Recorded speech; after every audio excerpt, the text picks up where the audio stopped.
Bonjour à tous, j'espère que vous allez bien. De mon côté ça va très bien, mais ça se voit que je suis fatigué ou pas là. Aujourd'hui on va parler de la sortie de SV6A qui a eu lieu hier au Japon. On va également parler d'un très gros restock de One Piece qui a eu lieu également hier. Mais avant ça, parlons un petit peu de fatigue. Effectivement je sens que je suis un peu claqué en ce moment.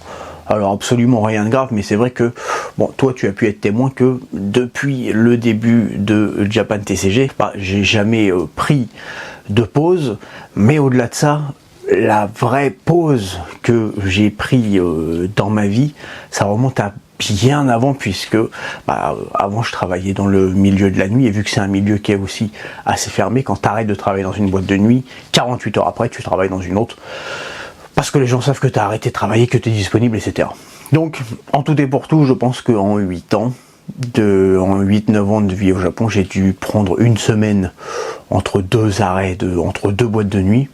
J'ai dû faire 2-3 week-ends avec ma femme, et c'est tout. Alors, on va pas rentrer dans les trucs de l'entrepreneur qui travaille 15 heures par jour. C'est pas vrai, je travaille pas 15 heures par jour, 7 jours sur 7. Ça m'est arrivé, mais je fais absolument pas ça depuis 9 ans. Il faut arrêter de rêver. Mais c'est vrai que j'ai jamais pris une vraie pause. Je pense que c'est le moment. Alors en plus, entre temps, ça fait 1 an et demi que j'ai fait l'acquisition d'un être humain. Très sympa d'ailleurs, je te mets un petit extrait vidéo. Sakaguchi est un con. Ouais.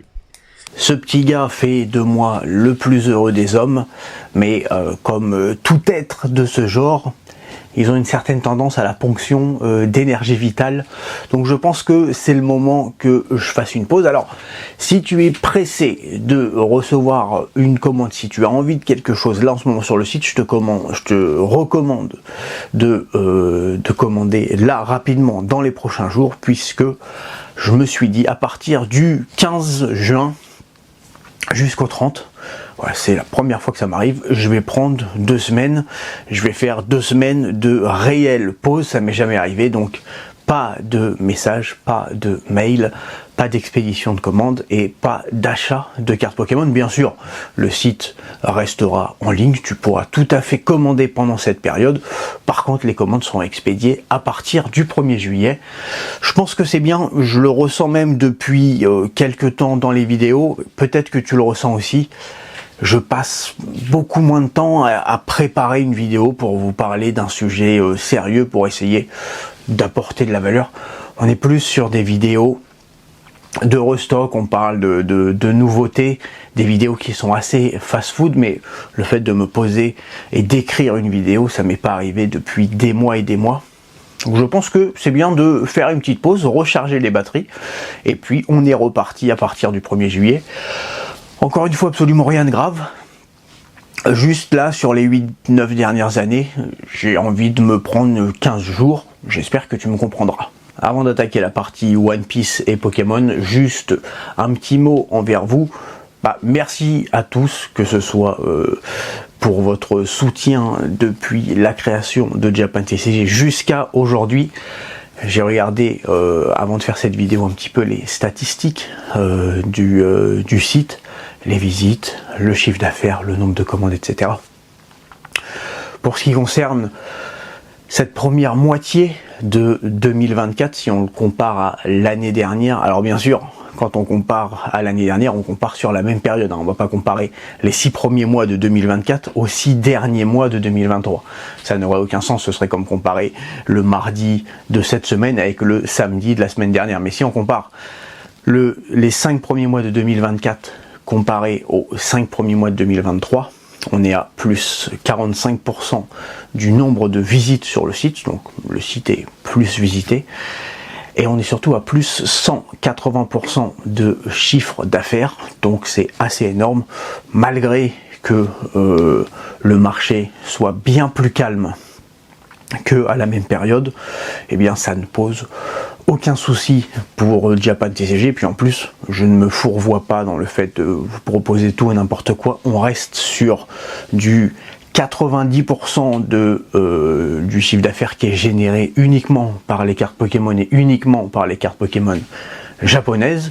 produits scellés et cartes à l'unité, avec une grosse majorité pour les cartes à l'unité, parce que c'est le parti que j'ai pris de concentrer mes efforts plus sur les cartes à l'unité, parce que je pense que c'est ce qui est le plus compliqué, le plus chiant à trouver, plutôt que le scellé où tu vas apporter quand même moins de valeur, parce que ça se trouve de façon beaucoup plus simple pour à peu près n'importe qui. Ceci étant dit, avant de parler de la nouvelle édition SV6A Night Wanderer, on va parler de One Piece. J'ai fait un restock énorme qui va de OP01, les toutes premières cartes de One Piece, jusqu'à OP05, en passant bien sûr, tu l'as compris, par 2, 3, 4. J'ai remis énormément de cartes, dont certaines très grosses cartes comme celle-ci, qui sont les super parallèles, bon, que moi sur le site pardon, j'ai appelé super alternate, parce que j'ai l'habitude d'utiliser alternate, et donc j'utilise alternate. Mais c'est vrai qu'en vrai, ce sont des parallèles. Pour ce qui est de SV6 Night Wanderer, que dire de cette édition? Bon, déjà, si tu veux vraiment pas du tout être spolié, malgré que ça fait très longtemps qu'on connaît tous les visuels, je te conseille de quitter la vidéo maintenant, parce que je vais envoyer quelques images. On va commencer par les cartes les plus courantes de l'édition. C'est déjà quand même pas mal, je trouve, concernant les communes et les Unco. On est sur des communes et des Unco, bien sûr, ce sont des toutes petites cartes qui valent quelques centimes. Mais on retrouve quand même une certaine concentration de Pokémon qui sont appréciés, qu'on retrouve dans des très petites cartes, donc c'est plutôt cool. On a du Nymphali, on a du Evoli, on a un Kyurem, on a Absol, on a Yveltal, on a Persian, on a plein de nouveaux visuels.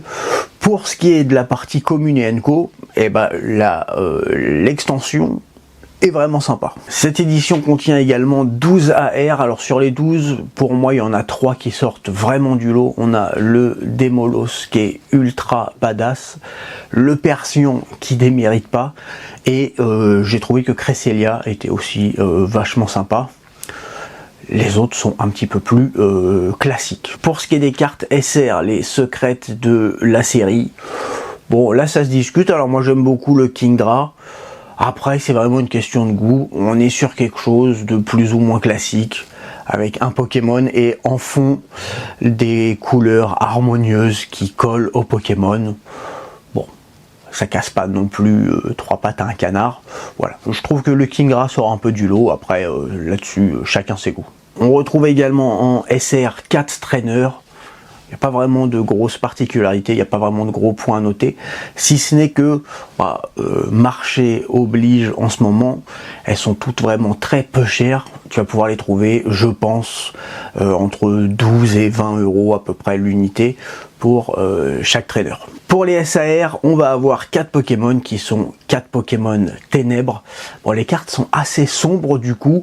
4 Pokémon Ténèbres, bon c'est l'édition SV6A Night Wanderer, qui veut dire, on pourrait traduire par vagabond de nuit ou vagabond de la nuit, bon comme tu veux. Donc forcément ça met en scène les Pokémon Ténèbres. Voilà, 4 Pokémon Ténèbres en SAR et la grosse trainer en SAR qui sera la carte qui coûtera le plus cher de cette édition. Maintenant, encore une fois, avec le marché, on n'est pas du tout sur une carte à plusieurs centaines d'euros. Je l'avais noté, on sera probablement aux alentours des 70 € pour cette carte, que je trouve assez cheatée. Le côté hacker avec le Nymphali derrière, je la trouve très jolie, et je pense que pour être large, entre 60 et 80 € d'ici une semaine ou deux, tu devrais pouvoir l'acquérir sans trop de problèmes. Et pour clôturer la série, tu pourras te procurer 3 gold. On est sur du ultra classique, c'est ce qu'on a l'habitude de voir tout le temps. 2 items et un Pokémon. Bon, je trouve que la série est quand même sympa là pour le coup, bien mieux que SV6 avec Ogarpon dans tous les sens. Je trouve que SV6A est bien meilleur que SV6. On est toujours sur le gros avantage d'avoir des prix extrêmement attractifs. On va être aux alentours de 47 € par box. Et puis voilà, je trouve que SV6A est bien meilleur que SV6. Et crois-moi, SV7 sera également, lui, bien meilleur que SV6A.